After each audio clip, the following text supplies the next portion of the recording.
The deception. The Watchers in the Dark. The Arxillian Collective had been watching Earth for 47 years before they decided to make contact. Their observation ships hung in the empty spaces between planets, invisible to human sensors, recording everything. They watched cities grow and collapse. They saw wars fought over resources and ideologies. They observed humans destroying their own environment while simultaneously trying to save it. The Arxillians were confused by what they saw. The collective was ancient. They had existed for over 15,000 years, spreading across 400 star systems. Their empire was built on efficiency and logic. Every species they encountered was evaluated, categorized, and assigned a purpose. Some species were good at mathematics and became scientists. Others had strong bodies and became laborious. The Arxillians believed this system was perfect. They believed it brought order to a chaotic universe. But humans were difficult to categorize. They were violent one moment and compassionate the next. They created beautiful art while simultaneously building terrible weapons. They showed incredible intelligence in some areas while making foolish decisions in others. The Arxillians spent decades studying human behavior, trying to understand the pattern.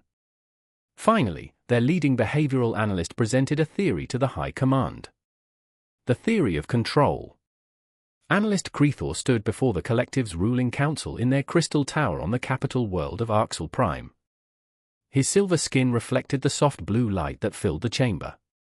Around him sat the 12 members of the High Command, each one a master of their field. They had lived for centuries, guiding the Collective through countless challenges. They listened carefully as Crethor presented his findings. Humans are emotional creatures driven by basic needs, Crethor explained. Their violence stems from scarcity and competition. When resources are limited, they fight. When they feel threatened, they attack. But when their needs are met and they feel safe, they become cooperative and productive. The solution is simple. We offer them what they cannot achieve alone. Technology to cure their diseases. Energy systems to end their resource conflicts. Transportation to reach the stars. In exchange, they provide labor for our expansion projects. One of the council members raised a concern. What if they resist? What if they discover our true intentions? Crethor smiled with confidence. They will not resist because they will be grateful. Humans have a strong sense of debt and obligation. When we save their dying planet and cure their sick children, they will feel they owe us. Gratitude is more powerful than chains. A grateful species serves willingly. The council debated for 3 days. Some members worried about human unpredictability. Others pointed to humanity's history of warfare and questioned whether such a violent species could ever be trusted. But Crethor's data was convincing. Every model and simulation showed the same result. Humans, when given comfort and security, would become peaceful and compliant. The vote was taken. The decision was made. First contact would proceed. The day everything changed. Commander Sarah Chen was 38 years old when the alien ships appeared in Earth's orbit. She had served in the United Earth Space Force for 16 years, rising through the ranks through skill and determination. She had been a fighter pilot, a tactical officer, and now commanded the Orbital Defense Station Sentinel-7. Her job was to protect Earth from potential threats. But nothing in her training had prepared her for this moment. The Arxillian ships materialized without warning. One moment the orbital space was empty. The next moment, 30 massive vessels hung above Earth like silver moons. They were beautiful in a way that human engineering had never achieved. Their hulls seemed to flow like liquid metal, and lights pulsed across their surfaces in patterns that hurt to look at directly. Sarah's sensors screamed with alerts, but the weapon systems showed no hostile intent. The ships were just waiting. Within an hour, every screen on Earth displayed the same message. People in cities and villages, in offices and homes, all stopped what they were doing and stared.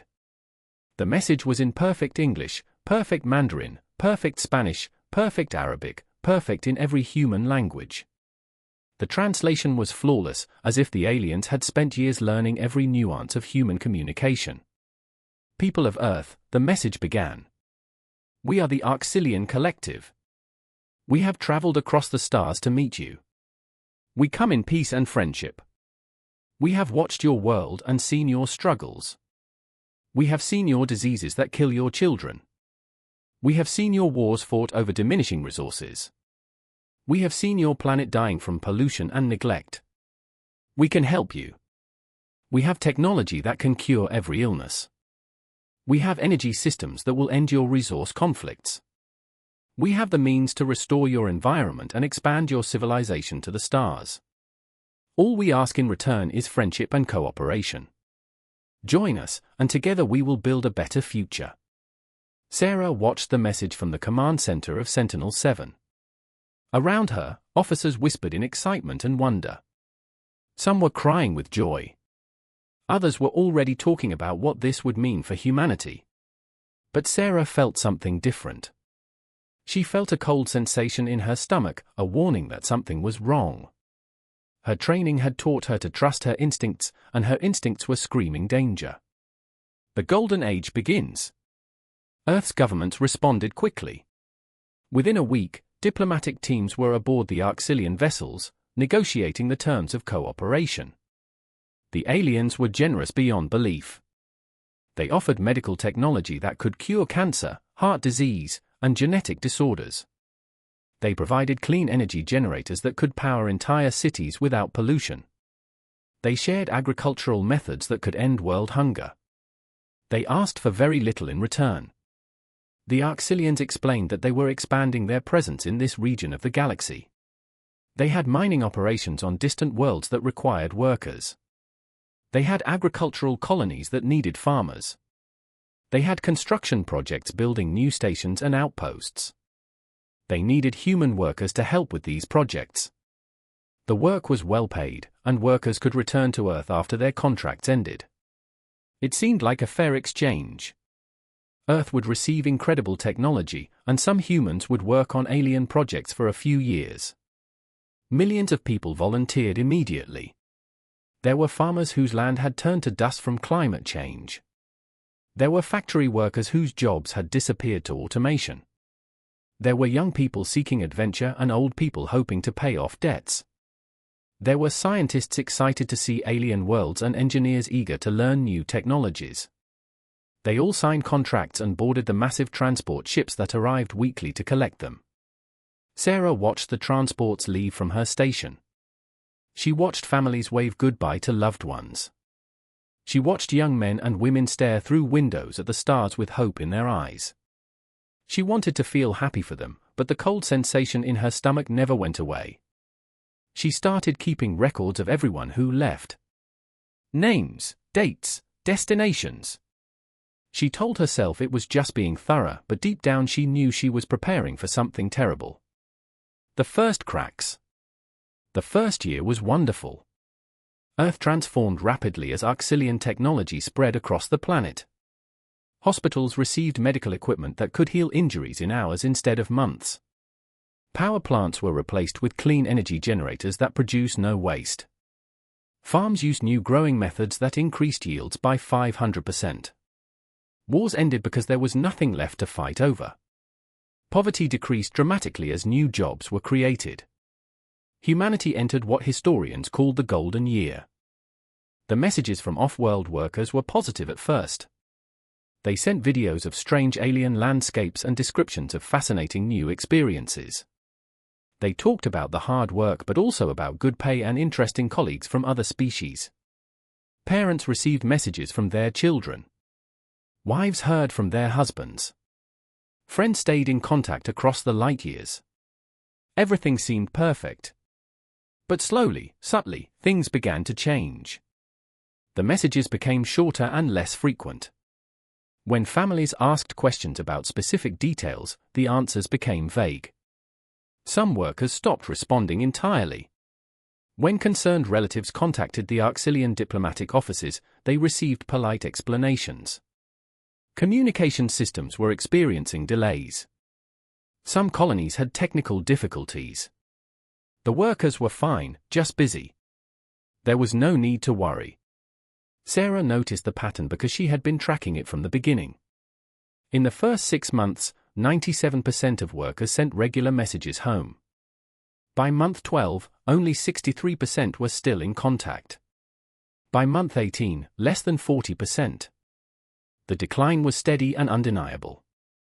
She brought her concerns to her superiors, but they dismissed her worries. The Auxilians had saved humanity. They had given Earth miracle technology and asked for almost nothing in return. A few communication problems were not a reason to question their motives. So Sarah did what she had always done when faced with a problem. She started investigating on her own. She used her security clearance to access classified communications. She contacted other military officers who shared her suspicions. She built a network of people who were willing to look past the shiny gifts and ask difficult questions. What she discovered made her blood run cold. The truth revealed. The transport ship Nova Hope was carrying 3,000 human workers to an agricultural colony when its engines failed. The ship dropped out of faster-than-light travel in the outer reaches of the solar system, close enough for Earth's deep space monitoring stations to detect it. The Auxilians sent recovery vessels immediately, but Sarah acted faster. She launched a rescue mission from Sentinel-7 before anyone could stop her. Her team reached the crippled transport in 4 hours. What they found inside would change everything. The workers were not traveling in comfortable passenger quarters as the promotional materials had shown. They were packed into cargo holds like animals, sleeping on metal floors with minimal food and water. Medical supplies were almost non-existent. 3 people had died during the journey, and their bodies had been stored in a freezer without any ceremony or notification to their families. Sarah's team interviewed the workers while Auxilian ships approached. The stories they heard were horrifying. The mining colonies were death traps where humans worked 18-hour shifts in toxic environments with inadequate protection. The agricultural worlds used humans for the most dangerous tasks, like clearing land filled with predatory alien wildlife. The construction projects had accident rates that would have been criminal on Earth. Workers who complained were reassigned to even worse locations. Those who tried to escape simply disappeared. One woman grabbed Sarah's arm with desperate strength. "My husband died 3 months ago in a mining accident," she said. "They told me it was quick and painless. They told me his body was cremated according to our customs. But I saw him. I saw them throw his body in a pit with dozens of others. They do not care about us. To them, we are just tools that can be replaced." Sarah's team gathered as much evidence as they could before the Auxilian recovery ships arrived. Video recordings, testimony, medical records, everything. When Auxilian officers boarded the Nova Hope, they were polite but firm. This was an internal matter involving their transport systems. Earth authorities had no jurisdiction. The human workers were contractually obligated to continue to their destination. Any interference would be considered a violation of the Friendship Treaty. Sarah returned to Sentinel-7 with her team and her evidence. She knew that sharing this information would cause chaos. The Auxilians had become deeply integrated into Earth's economy and infrastructure. Millions of people depended on the technology they had provided. Earth's leaders might choose to ignore the evidence rather than risk losing everything the collective had given them. But Sarah also knew that millions of humans were suffering on distant worlds, treated like disposable property. She could not stay silent. The breaking point. Sarah released the evidence through encrypted channels to news organizations, government officials, and military commanders around the world. The reaction was immediate and explosive. Some people refused to believe it, claiming the evidence was fake or misunderstood. Others had suspected the truth all along and felt vindicated. Protests erupted in major cities demanding the return of all human workers. Earth's government sent urgent messages to the Auxilian diplomatic corps requesting explanations and inspections of the off-world facilities. The Auxilians responded with calm assurances. There had been some unfortunate accidents and miscommunications, but the overall program was beneficial for everyone. They promised to improve working conditions and increase safety measures. They reminded Earth's leaders of all the gifts they had provided. The medical technology saving millions of lives. The clean energy powering every city. The agricultural methods feeding billions. Did humanity really want to throw all of that away over the complaints of a few disgruntled workers? Many of Earth's leaders accepted this explanation. The benefits were too great to risk. They issued statements calling for patience and diplomacy. They promised to work with the Arxilians to address any legitimate concerns through proper channels. They asked citizens to remain calm and trust that their governments would protect human interests. Sarah watched these statements with growing anger. The leaders were choosing comfort over justice. They were sacrificing their own people to maintain access to alien technology. But Sarah was not alone in her fury. Across Earth, millions of people refused to accept the official explanations. They were parents who had lost contact with their children. They were spouses who knew something terrible had happened to their partners. They were veterans like Sarah who understood that sometimes the only way to stop evil was to fight it. They began organizing in secret, using encrypted communications to coordinate. They called themselves the Homebound Network, and their goal was simple. Bring every human worker home, no matter what it cost. The Arxilians finally showed their true nature when a group of protesters tried to board a transport ship to prevent it from leaving. Arxilian security forces used weapons that paralyzed the protesters with neural disruptors, causing excruciating pain without leaving visible injuries. Dozens of people were hospitalized. 3 died from heart failure induced by the pain. The Arxilian officials expressed regret for the incident but stated firmly that any interference with their operations would be met with appropriate force. That night, Sarah sat in her quarters aboard Sentinel-7 and made a decision that would change the course of human history. She opened a secure channel to the Homebound Network and spoke words that had been building inside her for months. They have been using us. They have been killing us. They think we are weak because we were grateful for their gifts. They think we will accept this treatment because we fear losing their technology. They are wrong. It is time to show the Arxilians what happens when you betray humanity. It is time to remind the galaxy why humans survived on a planet that tried to kill them for millions of years. It is time to bring our people home, and if the collective tries to stop us, we will teach them the meaning of human fury. Across Earth and throughout the Homebound Network, people heard her words and made their own decisions. Some were soldiers preparing to fight. Some were engineers planning to sabotage Arxilian systems. Some were spies already working inside the collective's operations. They all understood that this path would lead to conflict, possibly even war. They all knew that many of them would not survive. But they also knew that some things were worth fighting for. Freedom was worth fighting for. Dignity was worth fighting for. The lives of millions of enslaved humans were worth fighting for. The Arxilians had made a fatal error. They had studied human history and seen only violence born from desperation. They had not understood that human violence could also be born from love, from loyalty, from a refusal to abandon those who needed help. They had given humanity advanced technology, thinking it would make humans dependent and compliant.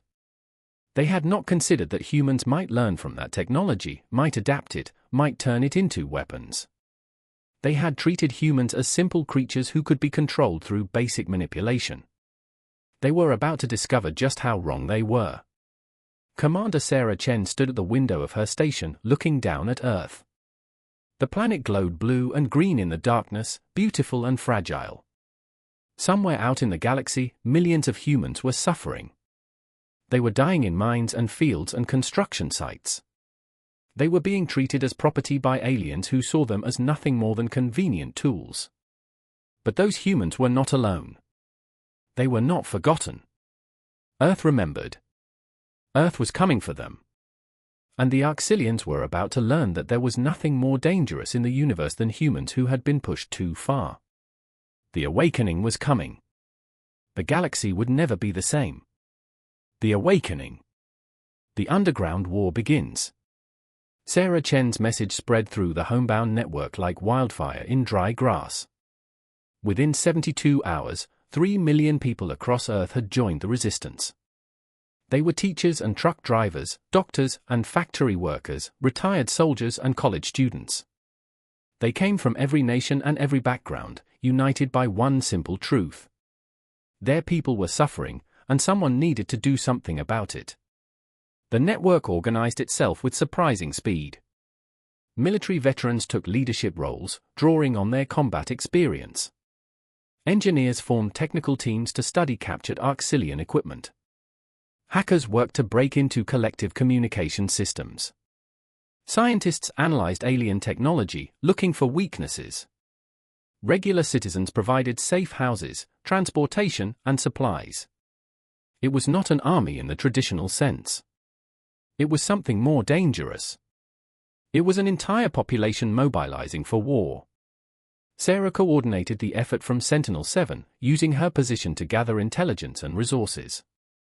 She knew the Arxillians were monitoring Earth's communications, so the network used old-fashioned methods. Coded messages hidden in social media posts. Dead drops in public parks. Face-to-face meetings in crowded places where surveillance was difficult. The collective had advanced technology, but humans had centuries of experience in guerrilla warfare and resistance operations. They were fighting on their home territory, and they had the advantage of desperation.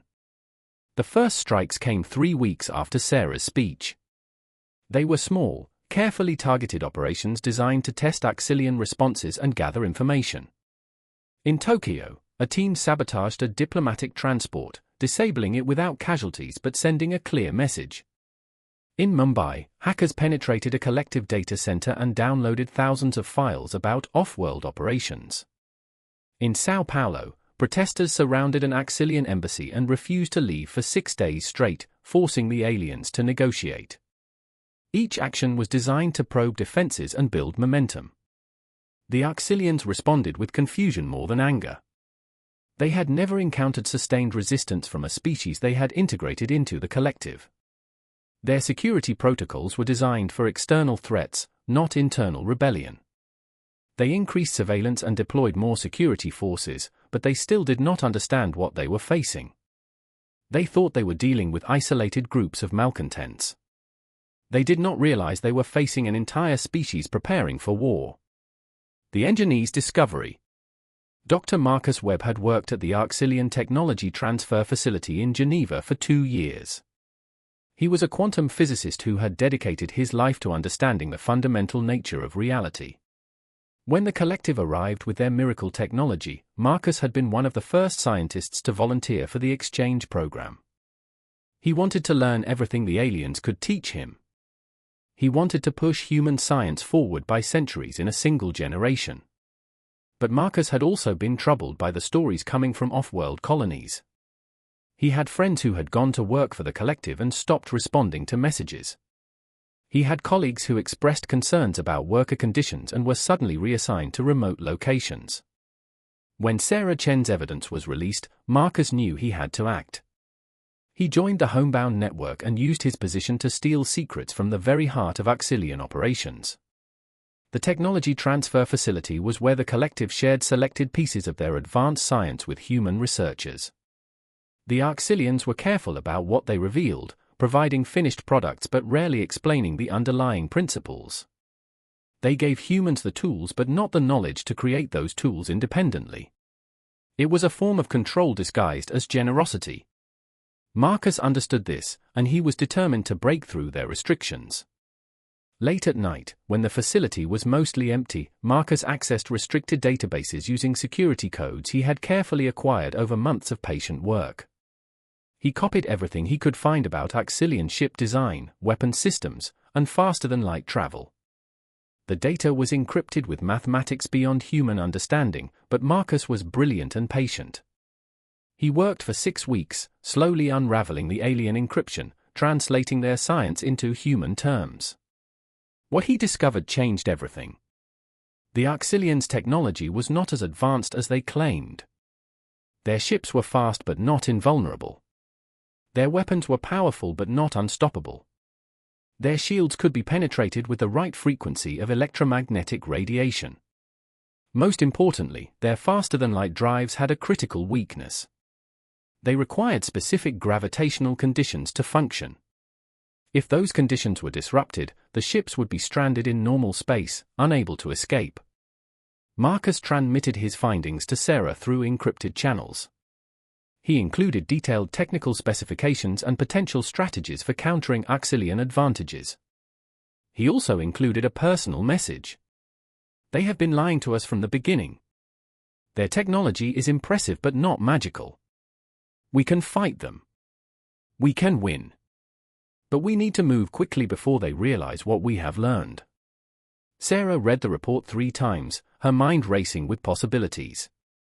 She immediately shared the information with the network's technical teams. Engineers and scientists across Earth began working on weapons and tactics based on Marcus's discoveries. They modified human spacecraft with new shield frequencies. They developed missiles that could disrupt gravitational fields. They designed electronic warfare systems to jam Auxilian communications. The collective had given humanity the keys to the galaxy. They had not realized those same keys could unlock their own defenses. The off-world awakening. While Earth prepared for conflict, something else was happening on the distant colonies where humans labored under Auxilian control. The workers had received fragments of Sarah's message through smuggled communications. They knew that Earth had not forgotten them. They knew that people back home were fighting for their freedom. And they decided to fight too. On the mining colony of Kepler 186f, a man named Thomas Rivera became the spark that lit the fire. Thomas was 52 years old, a former construction foreman from Arizona who had come to the stars hoping to provide for his grandchildren. He had been working in the mines for 3 years, watching friends die in preventable accidents, seeing the Auxilian overseers treat humans like disposable equipment.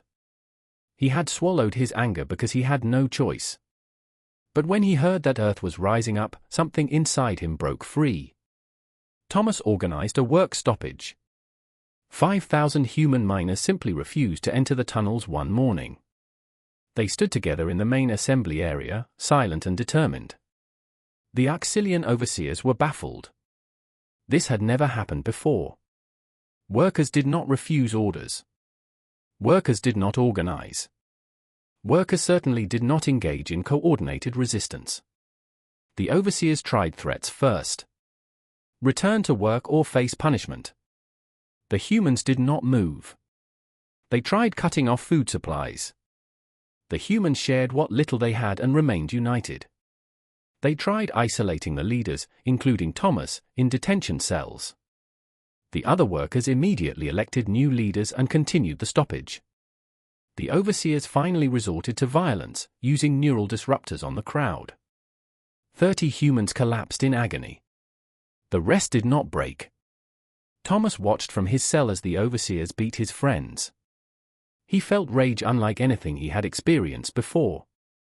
These aliens had promised opportunity and delivered slavery. They had promised fair treatment and delivered cruelty. They had made one critical mistake. They had underestimated how much humans would endure for each other, and they had underestimated what would happen when that endurance finally ran out.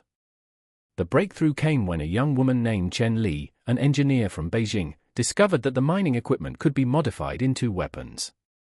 The drilling lasers could be recalibrated to cut through Auxilian armor. The explosive charges used for breaking rock could be repurposed into grenades. The heavy machinery could be turned into improvised tanks. Within 2 days, 5,000 unarmed miners had become 5,000 armed rebels. The uprising exploded across Kepler 186f like a storm. Humans who had been docile workers for years suddenly attacked their overseers with fury born from accumulated suffering. They seized control of the mining facilities, the landing pads, and the communication centers. The Auxilian security forces tried to suppress the rebellion, but they were outnumbered and unprepared. They had weapons and training, but the humans had desperation and rage. The combination was devastating. Thomas led his people through the chaos with calm determination.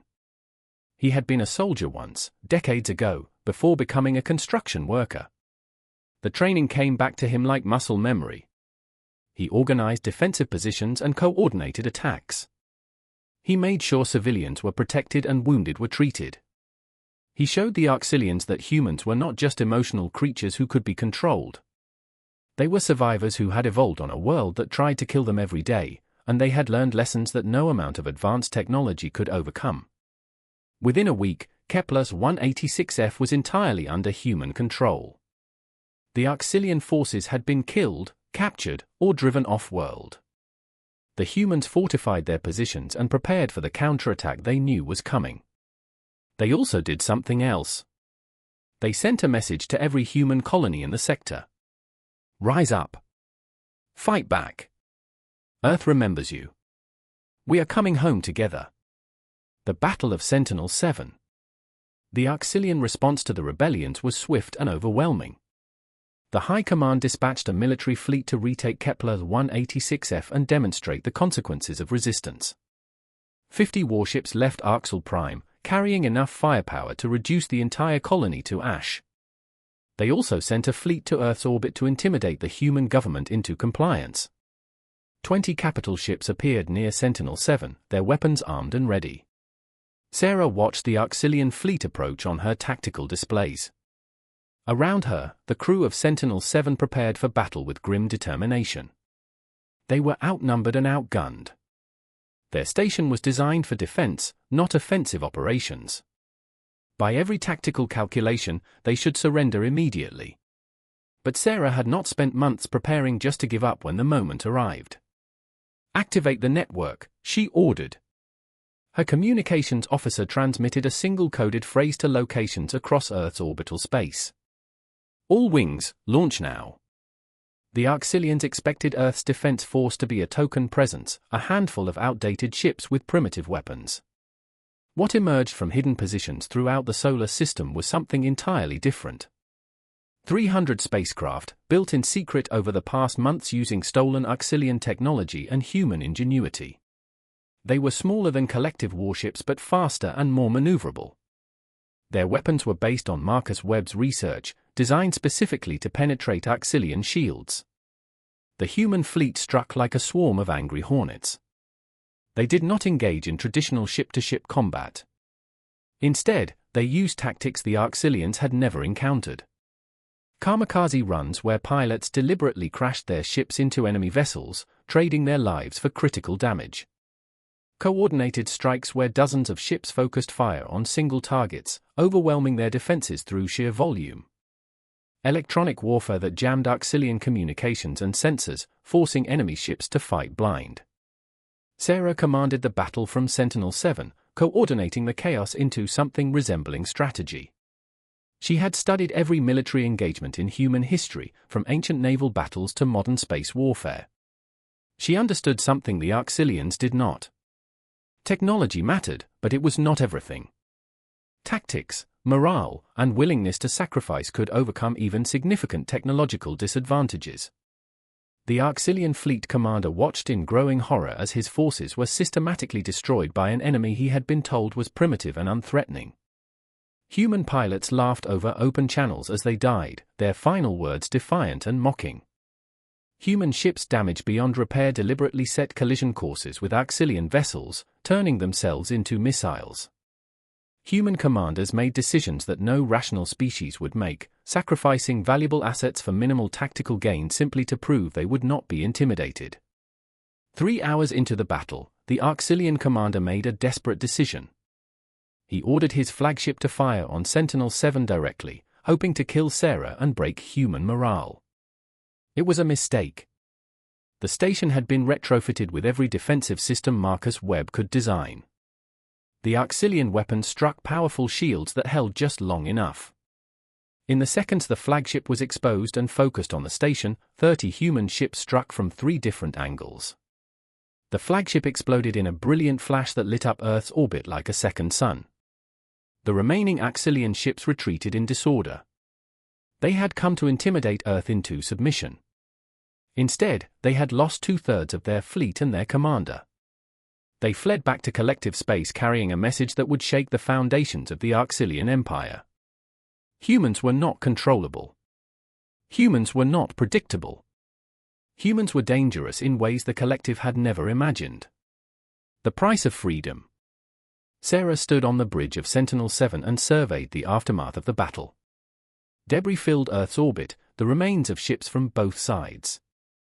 She had started the day commanding a defense station and 300 volunteers in improvised spacecraft. She ended it commanding the graveyard of over 200 brave souls who had died protecting their home.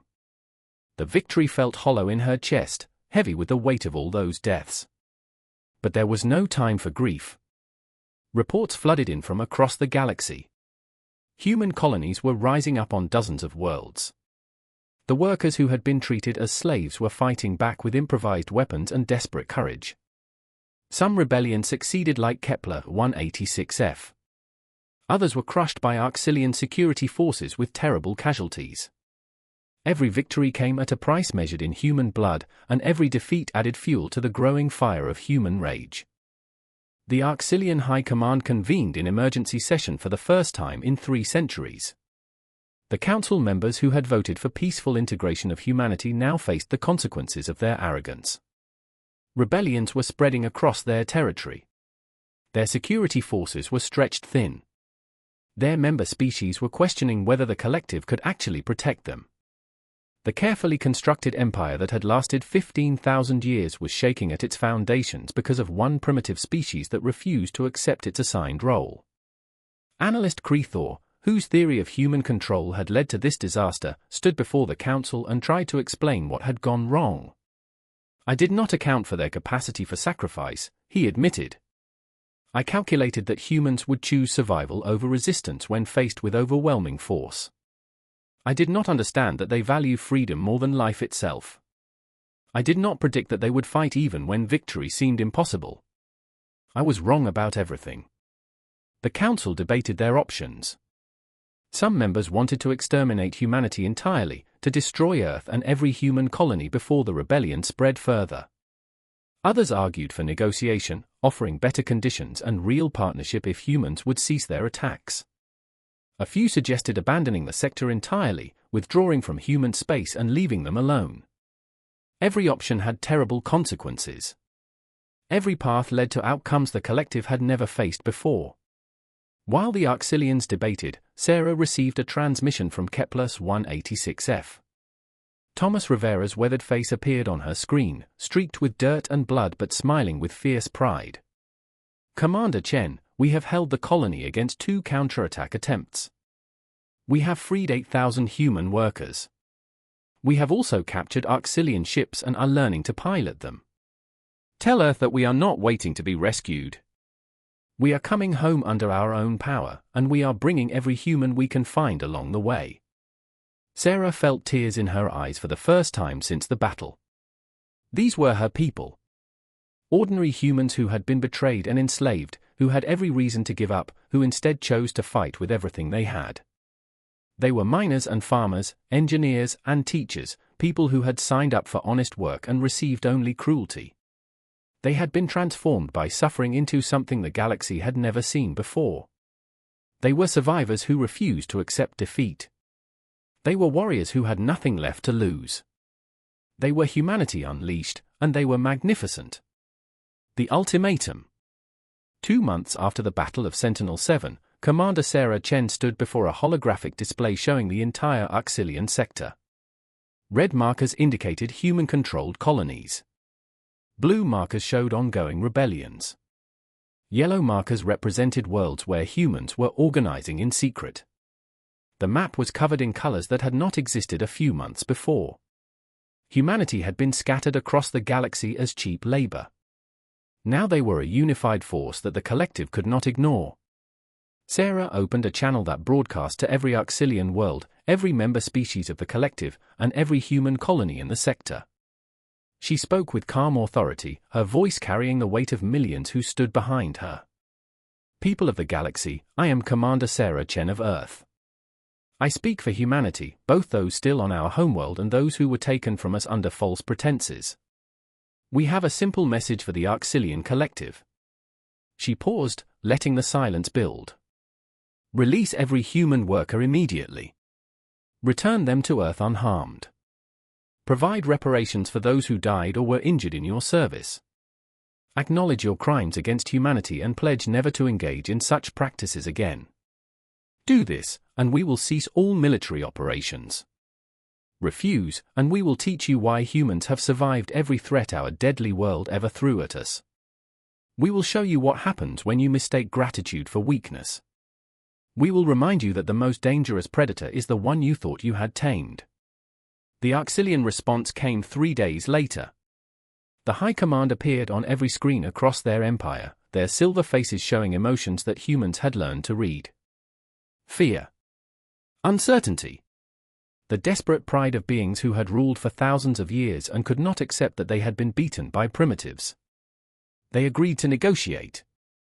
They offered concessions. They tried to save face while backing away from the confrontation. But they also tried one final manipulation. They reminded humanity of all the gifts they had provided. The medical technology. The clean energy. The scientific knowledge. They implied that if humans continued their aggression, the collective would take it all back. Earth would return to poverty and disease. Millions would die without Arxilian support. It was a bluff, but it was the last card they had to play. Sarah's response was broadcast the same day, and it became the defining moment of the war. She stood in front of cameras with Marcus Webb beside her. The physicist held up a small device that glowed with soft blue light. "This is a human-designed faster-than-light engine," Sarah said. "Built using principles we learned from studying your technology. We no longer need your gifts. We have taken what you tried to keep from us and made it our own. You treated us like children who needed your guidance. You forgot that children grow up. You forgot that students eventually surpass their teachers. You forgot that humans have spent their entire existence adapting and overcoming." She stepped closer to the camera, her eyes burning with intensity. "We are done being grateful. We are done accepting scraps from your table. We are done pretending that what you did to us was anything other than slavery. You have 72 hours to begin releasing human workers. For every hour after that deadline, we will take one of your colonies. We will keep taking them until every human is free. And if you try to fight us, you will discover that we have learned more from your technology than you ever intended to teach. We have learned to hurt you in ways you cannot imagine." The ultimatum sent shockwaves across the galaxy. The Arxilian Collective, the ancient empire that had never lost a war, was being threatened by a species they had first contacted only 2 years earlier. Other member species watched with fascination and fear. Some saw opportunity in Arxilian weakness. Others worried about what humanity might do once they had dealt with the collective. Everyone understood that the galaxy was changing. The old order was collapsing, and no one knew what would replace it. The final message. As the deadline approached, Sarah sat alone in her quarters aboard Sentinel-7. She thought about everything that had happened since the Arxilians first arrived. She thought about the hope that first contact had brought, the belief that humanity was joining a peaceful galactic community. She thought about the millions who had suffered because of Arxilian lies. She thought about the thousands who had died fighting for freedom. She thought about the terrible choices she had made and the ones still to come. Her personal communicator chimed. It was a message from Earth's civilian government. They were begging her to stand down, to accept a compromise with the collective. They argued that continued conflict would only bring more suffering. They reminded her that she was risking everything humanity had gained. They asked her to think about the billions of innocent people who would be affected by her decisions. Sarah read the message and then deleted it. She understood their fear. She even sympathized with it. But she also understood something they did not. There were worse things than suffering. There were worse things than losing technology or comfort. Accepting slavery was worse. Abandoning people who had trusted you was worse. Letting evil go unpunished because standing against it was difficult was worse. She composed her own message and sent it to every human in the galaxy, on Earth and off-world, in the military and civilian life, free and still enslaved. We did not choose this fight, but we will finish it. We did not want to become warriors, but we will do what is necessary. We are human. We have survived ice ages and plagues, wars and disasters, every challenge our universe could create. We will survive this too. And when it is over, every one of us will come home. That is not a hope or a dream. That is a promise written in the stars with the fire of human determination. The 72 hours passed. The Auxilians did not meet the deadline. They tried to negotiate for more time, to find a solution that would let them maintain some dignity. Sarah gave them 1 hour of extension as a gesture of good faith. When that hour expired with no concrete action, she gave the order. All human forces, begin Operation Homebound. Take back our people. Show the galaxy that humanity will never again bow to those who would enslave us. And remember, we fight not for conquest or revenge, but for the simple right to be free. Let's bring our people home. Across the galaxy, human ships moved. On 43 worlds, rebellions that had been waiting for the signal erupted in coordinated strikes. The awakening Sarah had promised was complete. Humanity had been transformed from scattered individuals into a unified force. The Auxilian collective had made their fatal mistake. They had pushed humanity too far. They had unleashed something they could not control. And the galaxy would never be the same again.